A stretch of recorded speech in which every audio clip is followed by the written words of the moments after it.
everyone. So welcome to this really much anticipated and exciting event and lecture with Donna Haraway, our distinguished visitor today. I want to introduce ourselves. I'm Inderpal Grewal. I'm the chair of Women, Gender, and Sexuality Studies. And I'm Joanna Radin. I'm a professor in History of Science and Medicine, the Program for History of Science and Medicine. But first, before we begin, we have many thanks. Our thanks to Gary Tomlinson, who's the director of the Whitney Humanities Center, to past director Rick Prum and current director Priya Natarajan in the Franke Program for Science and the Humanities. And both these programs were incredibly supportive and enthusiastic about this event and made all this happen with their eagerness and support.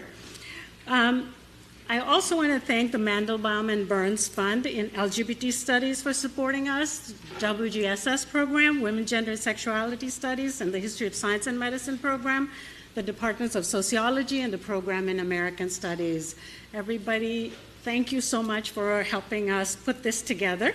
We especially want to thank our staff in WGSS, Maureen Gardner, who was incredibly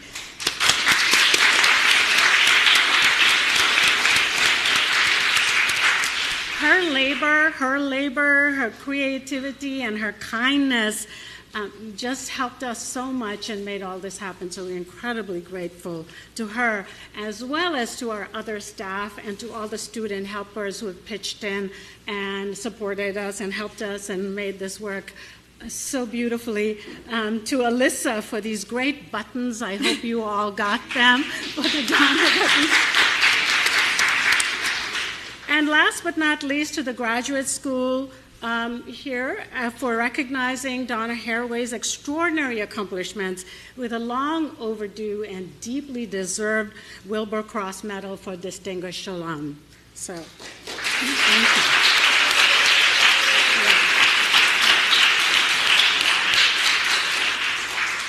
Though many of you will recognize her variously as the founder of cyborg studies or feminist technoscience studies or a critic of primatology and one of the most radically interdisciplinary scholars of our time, it's important to remember that she began her intellectual career as a biologist here at Yale, studying with the ecologist G. Evelyn Hutchinson. It was in his lab where he encouraged his students to read American pragmatist philosophers like Whitehead and James, that she began to remake the history and philosophy of science. In fact, her dissertation was completed through what she called an interdisciplinary arrangement between the departments of biology, philosophy, and history of science and medicine.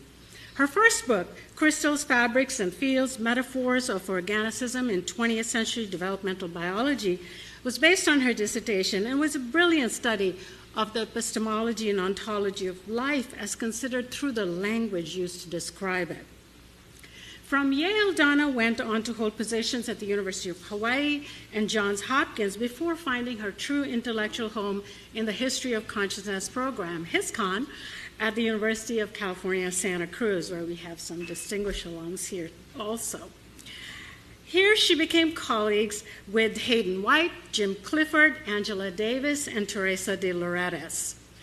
At Santa Cruz, where she's now Professor Emerita, she held the first position in feminist theory in the United States. There she found her voice. Within a few years, she would produce work that not only endures, but continues to inspire, as we saw this morning at the session on the Cyborg Manifesto. So, the Cyborg Manifesto, Situated Knowledges, the Teddy Bear Patriarchy, these are among the most cited works across the humanities and social sciences. And what bears emphasizing is that they call into the question the very idea of a humanities separate from science. Her work explodes binaries, nature, culture, human, machine, science, humanities. Today, as we reckon with the aftermath of what is often called the Anthropocene, Donna Haraway continues to lead the way, encouraging us to find life among the ruins, to stay with the trouble, as my button says, the title of her most recent book. Those who have engaged with this work know how deeply Donna cherishes her non-human kin, including her late canine companion and research associate, Cayenne Pepper, who inspired another one of Donna's breakthrough works, When Species Meet, and the associated Companion Species Manifesto. Yet we also want to note the many generations of human companions and research associates whom Donna has trained and collaborated with. These collaborators and students have contributed to the emergence of disability studies, STS in its feminist, indigenous, and multi-species guises, women's gender and sexuality studies, animal studies, post-human studies, and more. To read her work is to join in a far-reaching community of thinkers and makers who continually offer much more than critique. They provide modes of beginning to repair the damage. At a moment when science and truth feel under attack, Donna Haraway's work helps us move away from easy binaries and the temptation to surrender to a nostalgic narrative of truth outside of politics. To be clear, this is not about a retreat from reality. Rather, it's an embrace of the mess, the Cthulhucene, as Donna has urged us to think it.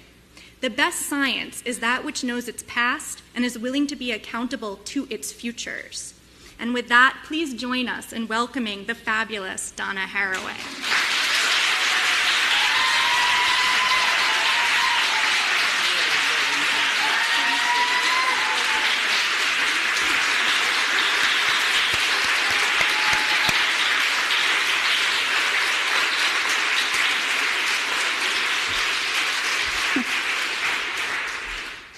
Well, I think, as I've said on other occasions, it's really only one's parents who should be allowed to hear introductions.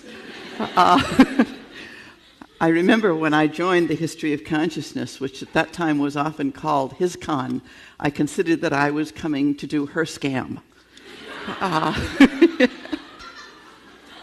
I did my best, you know.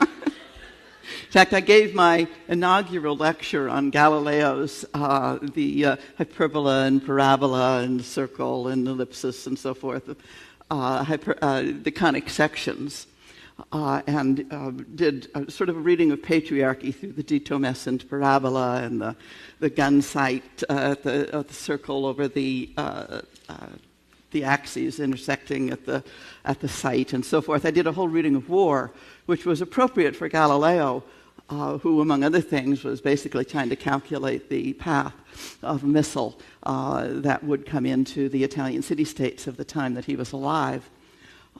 So that kind of combination of mathematics and humor and a kind of joining together with the people to remember what we've inherited so as to somehow be faithful to it has meant a great deal to me.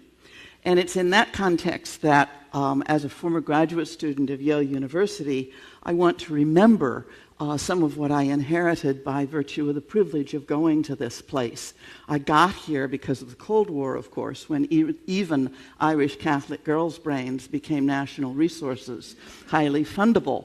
So instead of a Catholic mother of 5 to 10 and a pro-life activist, I ended up doing her scam for life.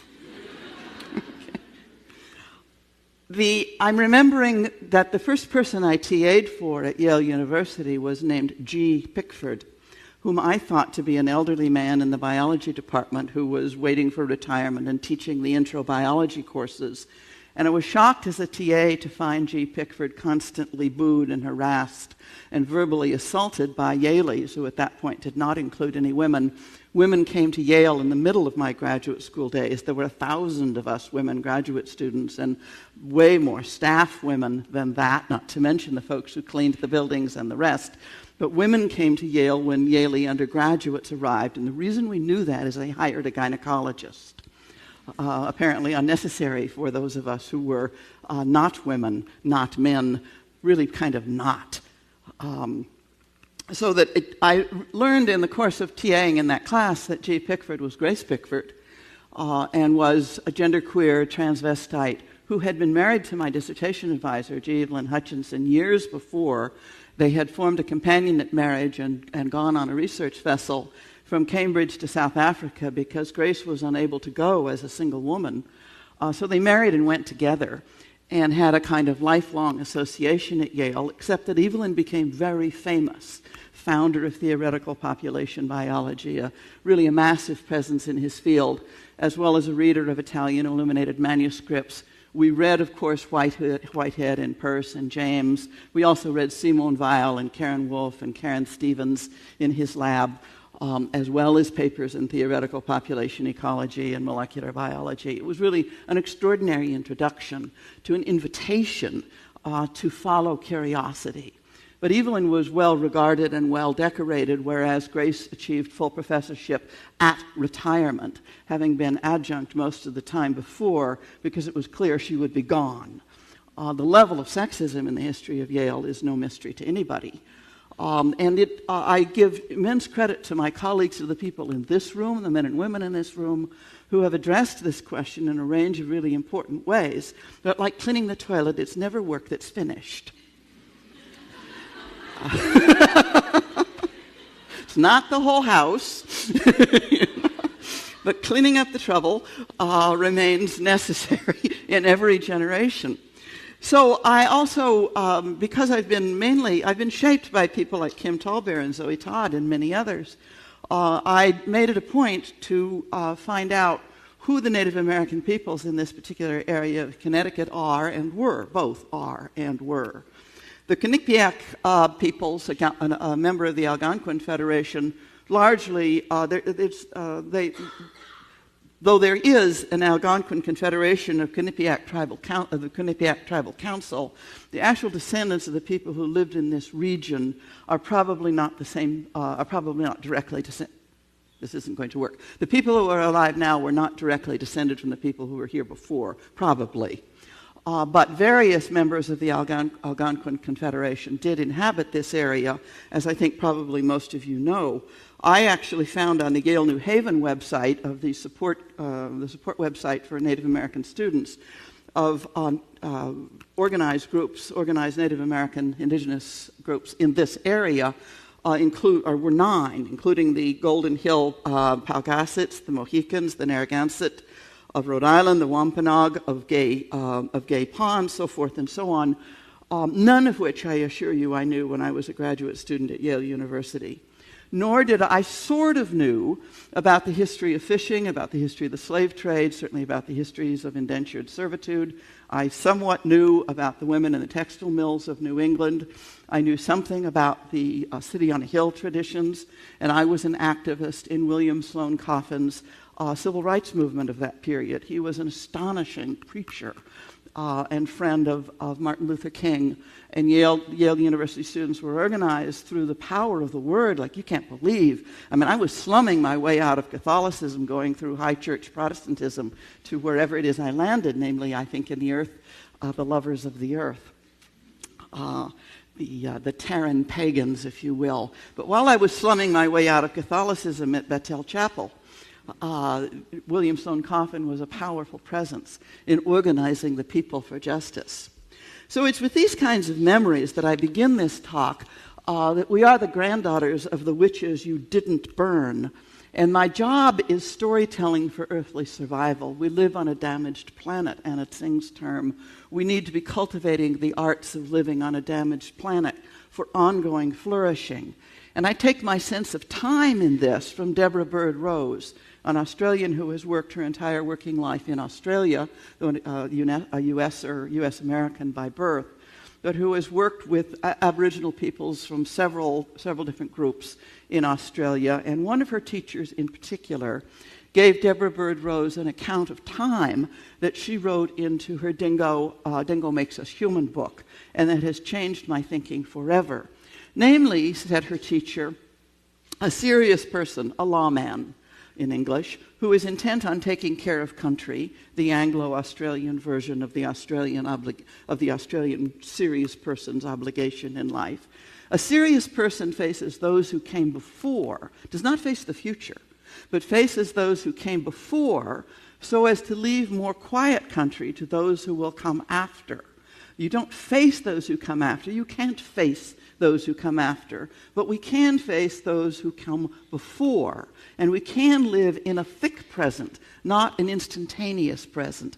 A thick now. We're taking care of each other, human and non-human, for partial healing and for flourishing, remain at stake. So it's that kind of temporality that informs my theoretical methodology, my theoretical and methodological toolkit, if you will, which I have reduced to the signifier SF.